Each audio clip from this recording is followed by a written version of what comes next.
Palm Beach, Florida, was a playground for the wealthy, a sun-drenched haven where towering mansions stood as monuments to success. In this glittering world of power and privilege, James Whitmore was a king. At 62 years old, the billionaire real estate tycoon was as renowned for his extravagant lifestyle as he was for his business acumen. With a sharp suit, a private jet, and a reputation for charm, James seemed untouchable. A man who had it all. But James's life was far from simple. Beneath the polished veneer of success lay a tangled web of secrets, ambition, and betrayal, one that would ultimately lead to murder. At the center of this unfolding tragedy was Vanessa Hart, a 28-year-old former cocktail waitress who had risen from humble beginnings to become James's girlfriend. Vanessa was beautiful, ambitious, and determined to secure her place in Palm Beach's elite circles. To the outside world, she was the perfect partner for a man like James, young, vivacious, and willing to play the part of the doting girlfriend. But Vanessa's dreams of wealth and security came with a price. James's world was not hers to claim, and she quickly realized she wasn't the only person vying for his attention or his fortune. Rumors swirled in Palm Beach's tight-knit social circles about James's relationship with his longtime business partner, Christopher Langston. Chris, a charismatic man in his early 40s, had been by James's side for decades, helping him build his real estate empire from the ground up. To the public, Chris was James's confidant and right-hand man, the executor of his estate and the person James trusted most. But behind closed doors, whispers suggested something more. Some claimed that Chris and James were more than business partners, that theirs was a romantic relationship hidden in plain sight. While James had always been seen as a playboy with a taste for beautiful women, those closest to him knew that his bond with Chris ran deeper than any public-facing romance. Vanessa, initially indifferent to the rumors, began to take notice of Chris's influence over James. At every turn, Chris seemed to hold the upper hand, making decisions about the business, advising James on personal matters, and even dictating who was allowed into their inner circle. To Vanessa, Chris was more than just a business partner. He was an obstacle. The tension between Vanessa and Chris simmered for months, an unspoken rivalry for James's loyalty and affection. But things took a darker turn one evening during a drunken argument at James's oceanfront estate. James, nursing his third glass of scotch, let slip a piece of information that shook Vanessa to her core. He intended to leave the bulk of his fortune to Chris in his will. Vanessa's heart pounded as the words left his lips. She forced a laugh, trying to mask her shock. "You're joking, right?" she asked, her voice trembling slightly. "I'm really happy you're with us.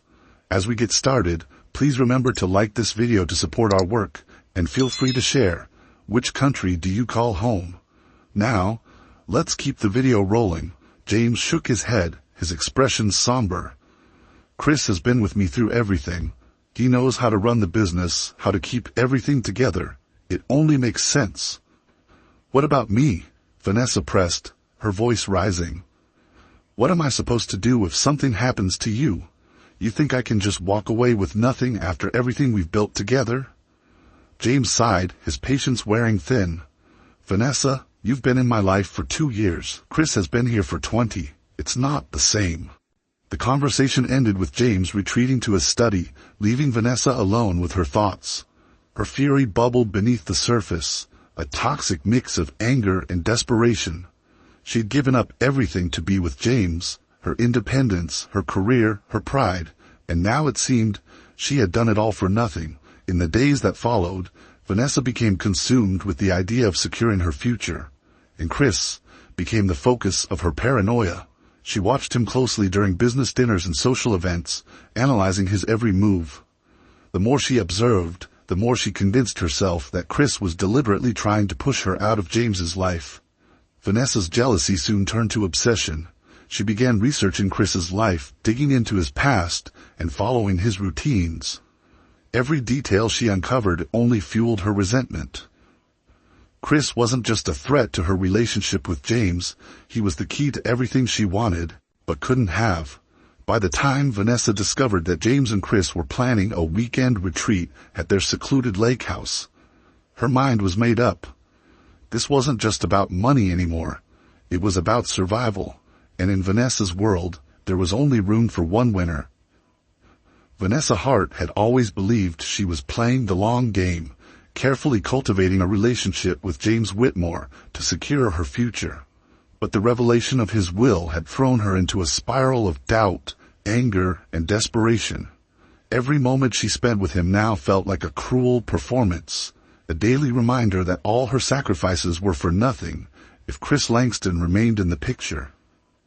James's confession about his will had been a drunken slip, but it was enough to confirm Vanessa's worst fears. Chris wasn't just a trusted advisor or a loyal friend.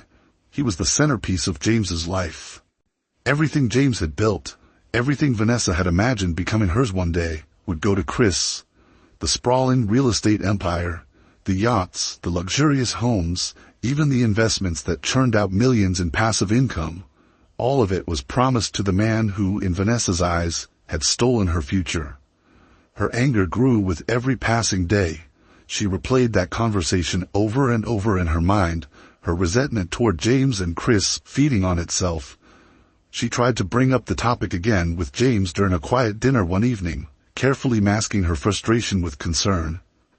"James," she said, swirling the wine in her glass, "I've been thinking about what you said the other night, about Chris and the will. I don't understand why you'd leave everything to him."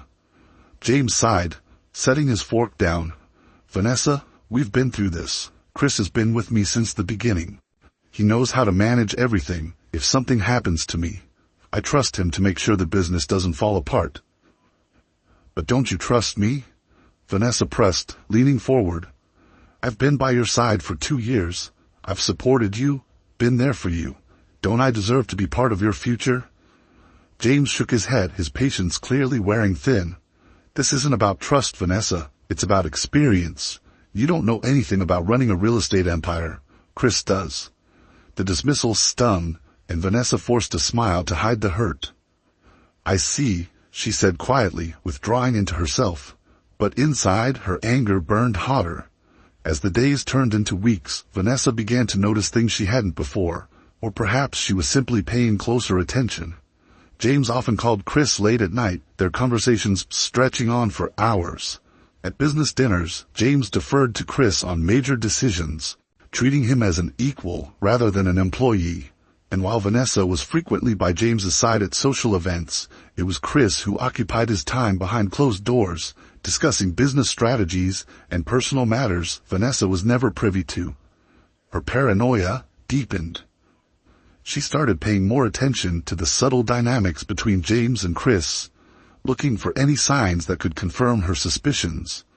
When she overheard them laughing in James's study one evening, her stomach churned with a mix of jealousy and fear.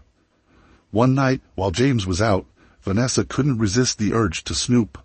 She searched his office, rifling through drawers and cabinets until she found a file labeled estate plan. Inside were pages detailing James's will, confirming everything he had told her. Chris was the primary beneficiary of his estate. Vanessa was listed only as a secondary beneficiary, set to inherit a modest sum compared to the vast wealth earmarked for Chris. Her hands trembled as she read the documents, her mind racing. She couldn't believe how thoroughly she had been sidelined. For the first time, she realized that everything she had worked for could be taken from her in an instant. Vanessa tried to confront James again, this time during a weekend lunch at their favorite beachfront cafe. "I need to talk to you about something," she said, her voice carefully measured. James looked up from his lobster bisque, his expression neutral. "What is it?" "It's about the will," Vanessa said. "I saw the documents. I know Chris is getting everything." James's eyes narrowed slightly, but he remained calm. "Vanessa, I told you already, Chris is the right choice to handle my estate. And what about me?" Vanessa asked, her voice rising slightly. "What happens to me if something happens to you? Do I just go back to nothing?" "You wouldn't go back to nothing," James said, his tone firm. "You'd be taken care of. But you need to understand, this isn't about cutting you out, it's about making sure everything I've built stays intact." Vanessa's jaw tightened, but she forced a smile. "Of course, "I understand," she said, though her tone betrayed her true feelings. In truth, she didn't understand. She couldn't. To Vanessa, Chris's presence in James's life was no longer just an annoyance or an obstacle. It was a threat. That night, Vanessa began researching Chris in earnest. She combed through his social media profiles, looked up articles about his business ventures, and even paid a private investigator to dig into his past. What she found only fueled her hatred. Chris wasn't just a business partner. He was deeply entrenched in every aspect of James's life. From joint investments to shared properties, their partnership extended far beyond what Vanessa had imagined. The final blow came when Vanessa discovered that James and Chris were planning a weekend retreat at their secluded lake house. It was a tradition they had upheld for years, a time for them to relax and strategize without interruptions. To Vanessa, it felt like a slap in the face. She wasn't invited, of course. This was their time, their sacred ritual, one that didn't include her. As she stared at the calendar entry on James's desk, an idea began to take shape in her mind. She couldn't shake the thought that this trip might be her last chance to change her fate. If Chris was gone, there would be no one left to stand between her and the future she deserved.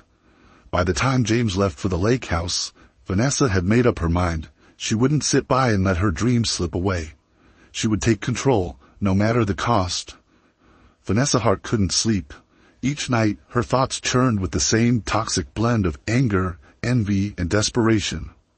She could picture Chris Langston sitting across from James at the lake house, sipping whiskey and laughing at private jokes. She imagined them discussing plans for the future, a future in which she had no place. Her resentment had transformed into an obsession. Vanessa spent hours researching Chris's life, dissecting every detail she could find. His family history, his business ventures, his habits and routines, nothing escaped her scrutiny. She learned that Chris often spent his mornings running along Palm Beach's shoreline and frequented the same coffee shop every afternoon. He was meticulous, punctual, and predictable, a man who seemed to have everything under control. Vanessa hated him for it. What infuriated her most was the realization that Chris wasn't just an obstacle. He was untouchable. Everyone who knew him admired him. He had a spotless reputation in business circles, and even James spoke about him with unwavering respect. Vanessa, on the other hand, had no such leverage. She had gambled everything on James, and now she was at risk of losing it all. The more Vanessa thought about the weekend retreat at the lake house, the more it felt like an opportunity she couldn't ignore. James and Chris would be completely alone, miles away from the prying eyes of Palm Beach's elite. It was the perfect setting for her to take control of the situation once and for all. Vanessa started planning. She knew she couldn't act impulsively. This had to be calculated, flawless. She began tracking James and Chris's schedules, paying close attention to the days leading up to their trip. One evening, as James was finishing dinner, Vanessa saw her chance to plant the first seed of doubt. "You know, I've been thinking about Chris lately," she said casually, pushing her food around on her plate. James glanced at her, his brow furrowed. "What about him?" "Well, I don't want to overstep," Vanessa said, feigning hesitation. "But I couldn't help noticing some odd things in the business accounts. Little discrepancies here and there. I didn't want to say anything, but—" James set his fork down, his expression turning serious. "What kind of discrepancies?" Vanessa shrugged, pretending to brush it off. "It's probably nothing. I just thought you should know, in case someone isn't being completely honest with you." James's jaw tightened slightly, and Vanessa could see the wheels turning in his mind. She had planted the doubt. Now she just needed to let it grow. Over the next few days, Vanessa continued to chip away at James's trust in Chris. She pointed out minor issues in business reports, subtly suggested that Chris might be too controlling, and even hinted that Chris might be siphoning money for his own projects. "Don't you think it's strange how much power Chris has over the business?" she asked one evening, her tone light but calculated. "I mean, it's your empire, James. Shouldn't you be the one calling the shots?" James dismissed her concerns at first, but Vanessa could see the cracks forming. He began questioning Chris more during their phone calls, pushing back on his suggestions in a way he hadn't before. Vanessa knew she couldn't rely solely on manipulation, though. If she wanted to secure her place in James's life, she needed to take decisive action. The lake house trip was her best, and perhaps only chance to remove Chris from the equation permanently. When James left for the retreat on a Friday morning, Vanessa waited until he was out of sight before springing into action. She packed a small bag, grabbed the spare key to the lake house, and set out on the 2-hour drive to the secluded property. The lake house was nestled deep in the woods, accessible only by a narrow dirt road that wound through towering pine trees. Vanessa arrived late in the afternoon, her car kicking up dust as she pulled into the gravel driveway. James and Chris were on the back deck, laughing over glasses of bourbon. They looked up in surprise as Vanessa stepped out of the car, her heels crunching against the gravel. "Vanessa?" James called, his voice tinged with confusion. "What are you doing here?" Vanessa plastered on a bright smile, raising a hand in greeting. "I thought I'd surprise you," she said, walking toward the house. "I felt bad about how we left things, and I wanted to spend the weekend with you." James exchanged a glance with Chris, who looked less than thrilled by her arrival. "This was supposed to be a business retreat," Chris said, his tone cool. "I won't get in the way," Vanessa said quickly. "I just want to be here for James." The tension was palpable as James reluctantly invited her inside. Vanessa played the part of the apologetic girlfriend, doting on James and pretending to make amends. But her true motives were never far from her mind. That evening, during dinner, the simmering tension boiled over. Vanessa, emboldened by a glass of wine, accused Chris of trying to manipulate James. "You act like you own him," she snapped, her eyes blazing. "But you're not his family, Chris. You're just his business partner." Chris leaned back in his chair, his expression calm but deadly. "And you think you're family, Vanessa? You're just the latest in a long line of women who think they can control James. Newsflash, you're not special." James slammed his glass down on the table, his frustration evident. "Enough, both of you." Vanessa stormed out of the house, her chest heaving with anger. She pretended to leave, driving her car a short distance down the road before pulling over. She waited until the house lights dimmed, then crept back toward the property under the cover of darkness. Inside, Chris had gone to bed, his door shut and the hallway silent. Vanessa slipped inside the house with the spare key, her hand trembling as she clutched the knife she had taken from the kitchen earlier. In that moment, all her resentment, jealousy, and fear coalesced into a single, irreversible decision. The lake house was eerily silent as Vanessa slipped through the front door, her every movement careful and deliberate. The lights in the living room were off, casting long shadows across the floor. She paused, listening for any sound that might betray her presence. Nothing. The only noise was the faint rustling of wind through the trees outside. She crept down the hallway, her fingers tightening around the handle of the kitchen knife she had taken earlier. Each step felt heavier than the last, her heart pounding so loudly she feared it would give her away. At the end of the hall, Chris's door was ajar, a sliver of light spilling onto the hardwood floor. Vanessa hesitated. She thought about James, asleep just one room over, oblivious to what was about to happen.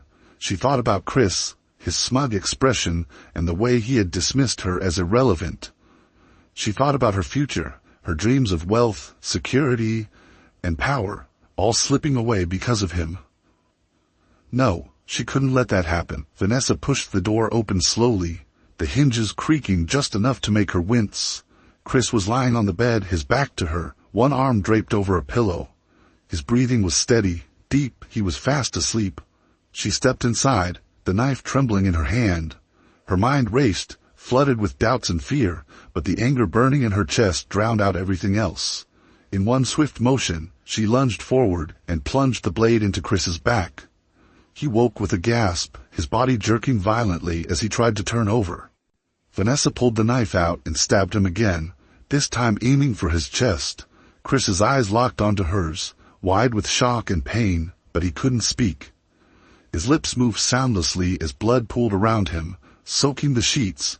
It was over in seconds. Chris's body went limp, his eyes staring blankly at the ceiling. Vanessa stood over him, her chest heaving, the knife still clutched in her hand. For a moment, she felt nothing. No guilt, no relief, just a cold, hollow emptiness. Then she snapped into action. Vanessa knew she had to make it look like a robbery. She grabbed a jewelry box from the dresser and dumped its contents onto the floor. She pulled open drawers, scattering clothes and papers across the room. She even pocketed a watch and a few $100s in cash to sell the illusion. But as she worked, her mind raced with questions. Had anyone heard anything? Had James woken up? She stepped into the hallway, her ears straining for any sign of movement. The house was still silent. Satisfied, she slipped out the front door and into the night, leaving Chris's lifeless body behind. The next morning, James woke early, his head foggy from the bourbon he had shared with Chris the night before. He wandered into the kitchen, expecting to find his business partner already up and making coffee. But the house was eerily quiet, and a strange sense of unease settled over him. "Chris," James called, heading down the hallway. When he reached Chris's room, the sight that greeted him froze him in place. Blood soaked the sheets and pooled on the floor. Chris lay motionless on the bed, his skin pale and lifeless. James staggered backward, his hand flying to his mouth as a strangled cry escaped his lips. "Chris," he shouted, rushing to the bed, but it was too late. Chris was dead. James stumbled out of the room, fumbling for his phone to call 911. When the dispatcher answered, his voice was trembling. "There's been a murder," he said. My business partner, he's dead." Let's take a quick break to chat. What are your thoughts on the case we're diving into today? If you're enjoying the story, leave a 1 in the comments. If it didn't resonate with you, drop a 0. I'd love to hear your insights, so share them below. Thank you for sticking around. Your support means the world and helps me bring you new content every day. When the police arrived, the lake house became a flurry of activity. Detectives and forensic teams combed through every inch of the property, photographing the crime scene and collecting evidence. Yellow tape went up around the perimeter, marking it as a place where something unthinkable had occurred. James, still in shock, sat on the front porch, his head in his hands. Vanessa arrived shortly after, having driven back to the lake house that morning. She gasped when she saw the police cars and the commotion, her face a perfect mask of surprise. "James," she cried, rushing toward him. "What happened? Are you okay?" James looked up at her, his eyes red and glassy. "It's Chris," he said, his voice hollow. He's gone. Someone broke in last night and killed him." Vanessa put her arms around him, holding him as he broke down in tears. "Oh my God," she whispered, forcing herself to sound horrified. Who would do something like this?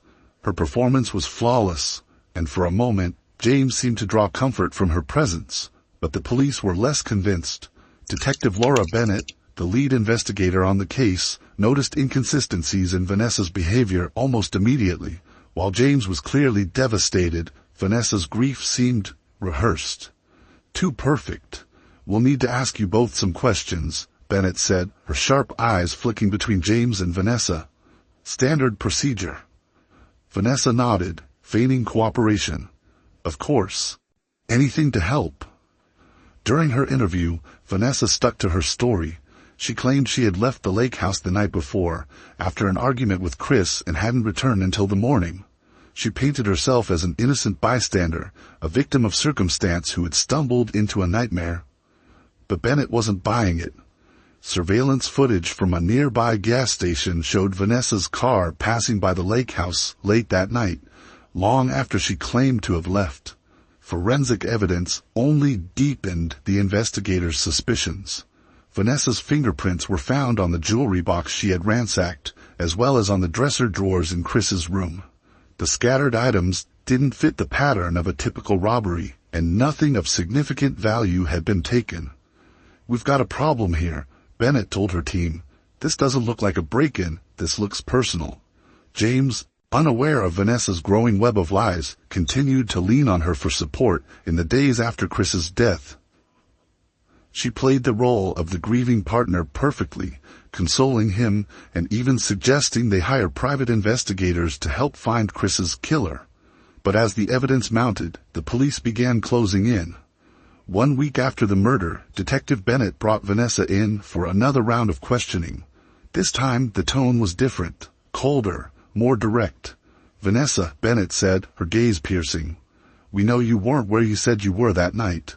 Surveillance footage places you near the lake house. Your fingerprints are all over the victim's room, and the timeline doesn't add up." Vanessa's mask slipped for a moment, panic flashing across her face. I can explain," she stammered. "I hope so," Bennett said, "because right now it's not looking good for you." Vanessa's carefully constructed facade was beginning to crumble. The perfect crime she thought she had committed was unraveling, and the truth was about to come crashing down around her. Detective Laura Bennett stared at the growing pile of evidence against Vanessa Hart. The pieces were beginning to fit together, but the case still felt incomplete. Something was missing. A motive stronger than jealousy, something deeper that would explain the lengths Vanessa had gone to in orchestrating the murder. The breakthrough came when Bennett's team obtained access to Chris Langston's email correspondence. What they found changed the direction of the investigation entirely. Among the emails was a thread between Chris and a high-profile attorney specializing in estate law. In the messages, Chris discussed his concerns about James's declining judgment and the influence Vanessa seemed to have over him. "James is letting his emotions cloud his decisions," one email read. "Vanessa doesn't care about him. She cares about his money. If she gains access to the estate, everything we've built will be at risk." Chris had been quietly working to establish a trust that would protect James's assets, effectively cutting Vanessa out of any future inheritance. He had planned to confront James about it after the lake house retreat. Bennett leaned back in her chair, piecing it together. "This wasn't just about jealousy," she murmured. "Vanessa must have known what Chris was planning. She wasn't just trying to secure her place in James's life. She was trying to protect her access to his fortune." The emails revealed a final detail that sent a chill through the investigators. Chris had intended to meet with his attorney the following Monday to finalize the trust. The lake house retreat was his last opportunity to discuss it with James. Meanwhile, James was beginning to suspect Vanessa's involvement. The initial shock of Chris's death had left him vulnerable, and Vanessa had been quick to position herself as his emotional anchor. But small details began to gnaw at him. The way Vanessa seemed too eager to steer the investigation, her overly rehearsed grief, and, most damning of all, the burner phone he found hidden in her belongings. James had discovered the phone while Vanessa was out running errands. At first, he thought it was an old device she had forgotten about, but when he powered it on, he found a string of messages that made his stomach drop. "He's ruining everything." One message read, "We need to fix this before it's too late." The messages, written to an unknown number, were vague but incriminating. They revealed Vanessa's growing hatred for Chris and her desperation to secure her place in James's life. When Vanessa returned home that evening, James confronted her. "Do you want to tell me what this is?" he asked, holding up the phone. Vanessa froze, her face paling. "Where did you find that?" "In your purse," James said, his voice cold. "What's going on, Vanessa? What have you done?" Vanessa hesitated, her mind racing. "James, it's not what you think," she said, her voice trembling. "That phone is old. I don't even use it anymore." "Don't lie to me," James snapped, his voice rising. "I've read the messages, Vanessa. I know what you've been saying about Chris. You hated him, didn't you?" Vanessa's eyes filled with tears. "I was scared," she said. "He was turning you against me. I didn't know what to do." James shook his head, his disbelief turning to anger. "You manipulated me," he said. "You lied to me, and now Chris is dead." Vanessa reached for his hand, but James pulled away. "James, please," she begged. "You have to believe me. I didn't kill him." "I don't know what to believe anymore," James said, his voice cold. "But the police will figure it out. And if you had anything to do with this, Vanessa, you'll pay for it." The police were already closing in. Surveillance footage, fingerprints, and now the burner phone provided a mountain of evidence against Vanessa. But the final nail in her coffin came when detectives found a receipt for a knife matching the murder weapon in her car. She had purchased it just days before the lake house trip. Detective Bennett knew the case was airtight. It was time to make the arrest. It was a warm afternoon when the police arrived at the Whitmore estate. Vanessa was lounging by the pool, a glass of wine in hand, when she heard the sound of cars pulling into the driveway. She turned to see 2 squad cars and an unmarked vehicle, their lights flashing. Her heart sank as Detective Bennett stepped out of the car, her expression grim. 2 uniformed officers flanked her as she approached. "Vanessa Hart," Bennett said, her voice firm. Vanessa stood, her stomach twisting into knots. "What's going on?" she asked, feigning innocence. "You're under arrest for the murder of Christopher Langston," Bennett said, pulling out a pair of handcuffs. "You have the right to remain silent. Anything you say can and will be used against you in a court of law." Vanessa's composure shattered. "This is ridiculous," she shouted, backing away. "I didn't do anything." Bennett stepped closer, her tone calm but unyielding. "We have your fingerprints, Vanessa. We have surveillance footage of your car at the lake house. We have the murder weapon purchased by you. It's over." Vanessa's protests grew louder as the officers restrained her, snapping the cuffs around her wrists. James watched from the doorway, his face a mixture of sadness and anger. "How could you?" he muttered as Vanessa was led past him. "James, I love you," Vanessa screamed, struggling against the officers. "I did this for us. Don't let them do this to me." But James turned away, unable to look at her. At the police station, Vanessa initially denied everything. She claimed she had left the lake house after the argument and had nothing to do with Chris's death. But under the weight of mounting evidence, her story began to crack. During a grueling interrogation, Vanessa finally broke down. "I didn't mean for it to happen," she sobbed. I couldn't lose him. I couldn't lose everything." Bennett leaned forward, her expression cold. "So you killed Chris?" Vanessa hesitated, her face crumpling. "He was going to take James away from me," she whispered. "I didn't have a choice."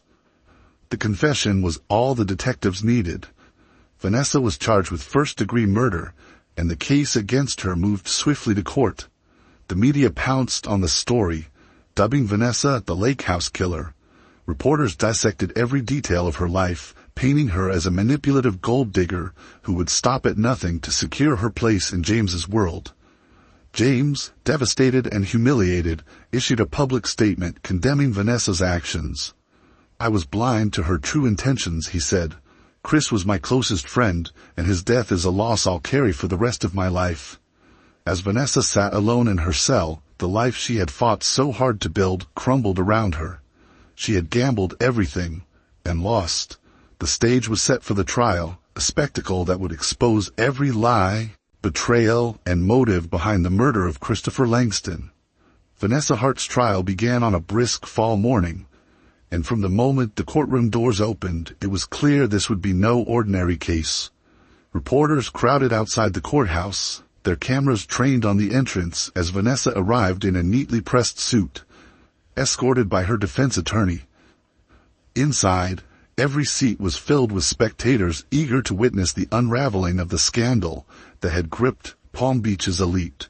The prosecution wasted no time in painting Vanessa as a manipulative woman who had schemed her way into James Whitmore's life for wealth and power. Using a meticulous timeline, they walked the jury through her actions leading up to Christopher Langston's murder. She didn't just want to secure her place in James's life, the prosecutor said during opening statements. She wanted control. And when she discovered that Christopher Langston was a threat to her ambitions, she made a calculated decision to eliminate him. The evidence was damning. The surveillance footage showing Vanessa's car near the lake house on the night of the murder, her fingerprints found on the dresser in Chris's room, and the receipt for the knife, all pointed to premeditation. But the most damaging piece of evidence came in the form of the burner phone James had discovered. The prosecution presented Vanessa's text messages to the jury, including one particularly chilling message. "He's ruining everything. We need to fix this before it's too late." This was not a crime of passion, the prosecutor continued. This was a cold, calculated act of murder by a woman who saw Christopher Langston as an obstacle to her future. Vanessa's defense team faced an uphill battle. Knowing the evidence against her was overwhelming, they took a different approach, arguing that Vanessa had been emotionally manipulated by both James and Chris. Vanessa Hart is not a murderer, her attorney said during opening statements. She is a woman who was pushed to the brink by the toxic dynamics in her relationship with James Whitmore and Christopher Langston. She acted out of desperation, not malice. The defense claimed that Vanessa had endured emotional abuse throughout her relationship with James. They painted him as a controlling figure who had dangled wealth and security in front of her while withholding true partnership. When Vanessa discovered that James planned to leave his fortune to Christopher Langston, she felt betrayed and discarded, the attorney argued. Her actions were the result of fear and emotional distress, not greed. The defense also questioned Christopher Langston's intentions, presenting emails and testimony that suggested he had been working behind James's back to take control of the estate. They claimed that Vanessa's growing paranoia was fueled by real threats to her stability and future. She wasn't imagining things, the attorney said. Christopher Langston was actively working to undermine her, and she felt she had no one to turn to. The trial reached a dramatic peak when James Whitmore took the stand. The once charismatic billionaire appeared visibly aged, his voice heavy with emotion as he recounted his relationship with Vanessa and his devastation over Chris's death. "I trusted Vanessa," James said, his voice cracking. "I thought she loved me. But now I see that she was only interested in what I could give her." The prosecutor pressed James about the burner phone and Vanessa's text messages. "When you found the phone, what did you think?" I thought she hated Chris," James admitted, "but I never imagined it would go this far." The defense, however, took a different approach during their cross-examination. They questioned James about his role in creating the circumstances that led to Chris's death. "You were aware of Vanessa's fears about her future, weren't you?" the attorney asked. James hesitated. "I suppose," he said, "and yet you did nothing to reassure her? Nothing to make her feel secure in her place in your life?" James's jaw tightened. "Vanessa's insecurities were not my responsibility. She made her own choices." Vanessa's testimony was equally dramatic. Dressed in somber black, she took the stand and delivered a tearful account of her relationship with James and the events leading up to Chris's death. "I felt invisible," she said, her voice trembling. "Chris was always there, always more important. I didn't know how to compete with that. I thought I had to do something to prove my worth to James." When pressed about the murder, Vanessa broke down, claiming she didn't remember what happened that night. "I wasn't in my right mind," she sobbed. "I just wanted the pain to stop." Her performance drew mixed reactions. Some jurors appeared moved by her tears, while others remained stone-faced, skeptical of her claims. After weeks of testimony, closing arguments began. The prosecution reiterated their case, pointing to the overwhelming evidence that Vanessa had planned the murder in cold blood. "Don't let her tears fool you," the prosecutor said. "This was not the act of a desperate woman. This was the act of a calculating, manipulative individual who would stop at nothing to get what she wanted." The defense, meanwhile, urged the jury to consider the emotional turmoil Vanessa had endured. "She's not a monster," the attorney said. "She's a woman who made a terrible mistake in a moment of desperation, but she is not beyond redemption." The jury deliberated for 4 tense days. Reporters outside the courthouse speculated about the outcome, while Palm Beach residents debated the case in cafes and boardrooms. Finally, the verdict was delivered.